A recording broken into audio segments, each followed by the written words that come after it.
Next up, we have the co-founder and president of the gaming company. It's called Riot Games. I want to welcome to the show Marc Merrill. Hi, Happy Friday. Thank you. What To you guys is as well. Riot Games?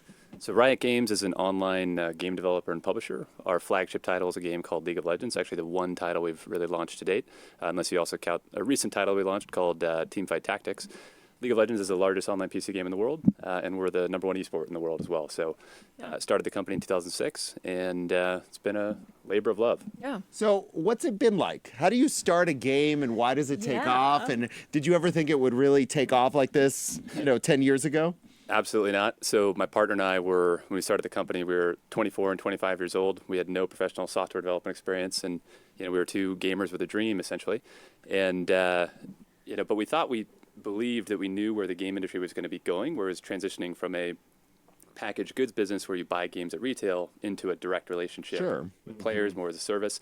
And so we wanted to build a company that could establish a great relationship of trust and build high-quality games. And League of Legends was the first proof point to that broader thesis. It's just been far more successful than we ever imagined possible. And League of Legends recently collaborated with Louis Vuitton. Louis Right? Vuitton. Louis Vuitton. What was that like, and why? Why LV? So it was the first time we've ever done a brand partnership like that in the game. And Louis Vuitton has a 160-year history of partnering with culturally relevant titles or events or celebrities or things like that. And so they approached us with great respect for our intellectual property and our community and humility, and wanted to find a way to explore if there's a way to engage. And so we ended up creating some skins with them, which our community reacted really, really well to. They are a skin dealer. That's primarily what they do, yeah. Yeah, so skins are digital cosmetic items, so alternate outfits for the characters that you play in the game that we sell.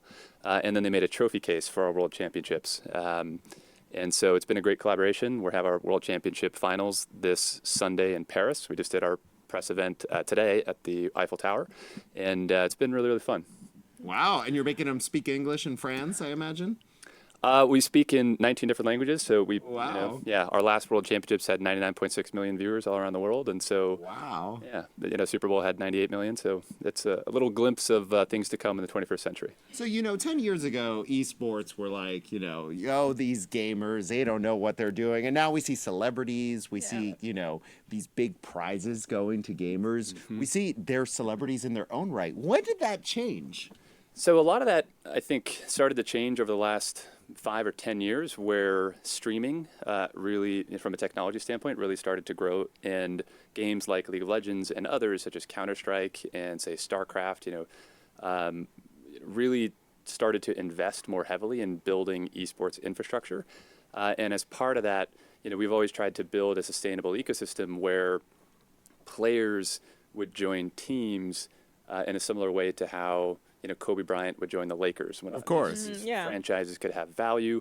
Many of them are now valued in the 9 figures and are part of 13 different leagues that we operate around the world. And so we wanted to help create a platform to turn the great players of the game into celebrities and into pros. And it's been really fun to watch that happen.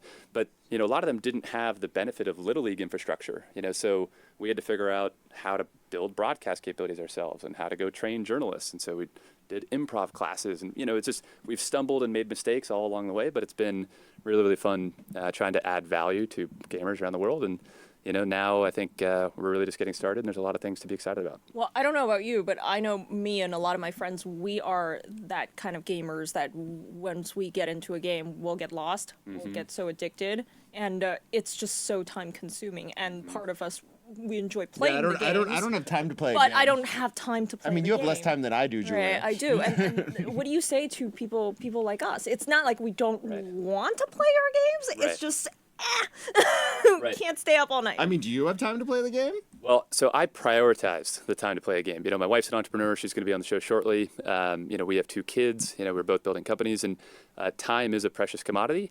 And so, but it's such an important part of my life, and I love doing it, that if I don't, I start to feel like my soul is degrading. And so a lot of times I'll play in the early morning, like I'll wake up at 4 a.m. and I'll play till 7 when the kids wake up and make breakfast, do the whole thing. But and I think a lot of gamers do that.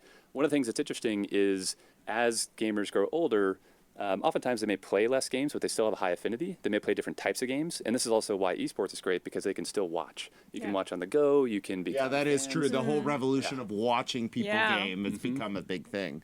So before you go, we want to know advice, because not everyone makes it in entrepreneurship, but this is a growing area. People, when they think about entrepreneurship, they think about selling a product or, very old economy, right? This is very new economy, cutting edge. Right. What's your advice for someone who wants to get into the business of gaming? That they may not even know that well to begin with, because this thing, let's say 10 years so ago, new, you did not even Right. know, right? Yeah, well, my partner and I joke that if knowing what we know now, we wouldn't have invested in ourselves back in the day because of how improbable and hard it was. Not to discourage any aspiring entrepreneurs, but I do think that there needs to be the balance between willing to follow your intuition and your sort of customer orientation about where you see the problem or opportunity that you think you can go solve, and having the courage to go take the risk, but sort of balancing that with the intellectual honesty and the self-awareness to validate your assumptions and look at the data and try to find out the things that will torpedo your plan. And then in our experience, it's all about building an incredible team and staying committed to your vision and then iterating like crazy towards and being stubborn, as you encounter mistakes or hardships or setbacks. When you're the outlier, lots of people are going to give you resistance, and that doesn't mean you're wrong, but it does mean that you need to continue to validate your assumptions and try to figure out the things we believe, are they still true? But then be relentless in your pursuit of what you're trying to do. So That sounds like a good life advice. So I heard a few contradictory things, even though they do make sense to me. But for a person who is executing it, and you have so many things going on, people say yes, people say no, people are like, I don't know. Right. When do you draw the line between intuition and data? So I think it's difficult, and there's no perfect playbook. One of the things that we try to talk about internally at Riot, so we've scaled now. We have over about 3,000 employees around the world, and so a lot of companies like to talk about data-driven decision making. We think that is bad. Because data is fundamentally reactive to things that have already happened. It's not going to show you where the puck is going. So again, we think you need the intellectual honesty to look at data. We want data-informed decision-making, where you then be like, okay, what does this mean? How do we marry that with our intuition? And a lot of these things are contradictions. They're paradoxes. They have tension, which is why human ingenuity, creativity, and teamwork and diversity of viewpoints, where great people have different skill sets coming together to build a team, are the secret elements that help create successful startups. All right. Well, Marc, thank you for that excellent life advice in that sense. All right. Good seeing you. Good seeing you. Thank you.